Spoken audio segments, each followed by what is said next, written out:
naman pinalampas si VP Sara ang litrato ni Pangulong Marcos nang sirain ang bilyong-bilyong pisong halaga ng droga. Trabaho raw ba ng presidente ang mag-photo op? Pero buwelta ng palasyo, pati rin naman si dating Pangulong Rodrigo Duterte nag-photo op noon. Nasa frontline ng balitang yan si Maricel Halili. Hindi trabaho ng presidente ang mag-photo op sa nahuli na drugs at mag-photo op sa pagsira ng nahuli na drugs.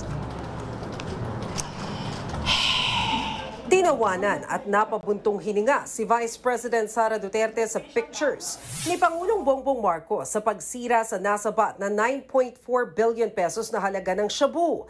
Pero na back to you ni Palace Press Officer Undersecretary Claire Castro ang BC. Hindi po ito pang photo ops lang. Ito ay nagsisilbing babala sa mga kriminal. Baka po nakalimutan din po ng Vice Presidente na ang kanyang ama ay nagkaroon din po ng pagwi-witness sa incineration ng 7.51 billion dangerous drugs sa Cavite. Ito po, baka po nakalimutan niya po ito, 2020 lamang. So, baka nakalimutan po ito ni Vice Presidente. Sa isang punto, tila nagpahaging pa ang palasyo ang pag-aabroad ni VP Sara habang nagtatrabaho naman ng Pangulo. Ang Pangulo ay gumising ng maaga kahapon.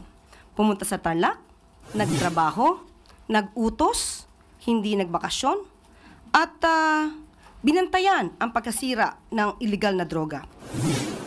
Matatanda ang nauna ng iginiit ni PBBM na ang gusto niya ay drug war na walang pinapatay.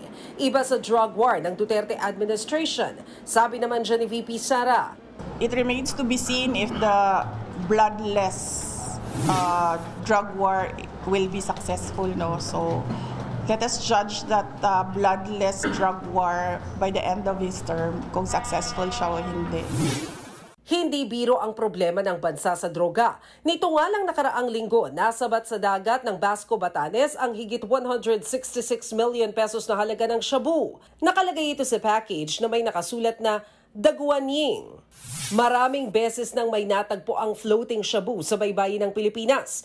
Ang ilan nga, merong Chinese character. Indikasyon na galing ito sa China. Hinala ng Philippine Navy, baka strategy ito ng China. It is not far-fetched that this could be another effort of the Chinese Communist Party to destroy the future generation of Filipinos para ang kabataan ay masisira ang tamang pag-iisip. Hindi malayo na gagawin sa atin o ginagawa sa atin yan. Buwelta naman ng Chinese Embassy, iwasan ng ilang opisyal ng Philippine military ang paglalahad ng malisyosong akusasyon. Wala raw itong basihan. Nagbabalita mula sa Frontline, Maricel Halili, News 5. Mga kapatid, Dimples Romana po, kumpletuhin ang inyong umaga ng mga kwentong puno ng inspirasyon. Salubungin po ang bawat araw ng may ngiti at pag-asa. Kaya't mag-subscribe na po at mag-follow na sa aming social media pages ng News 5.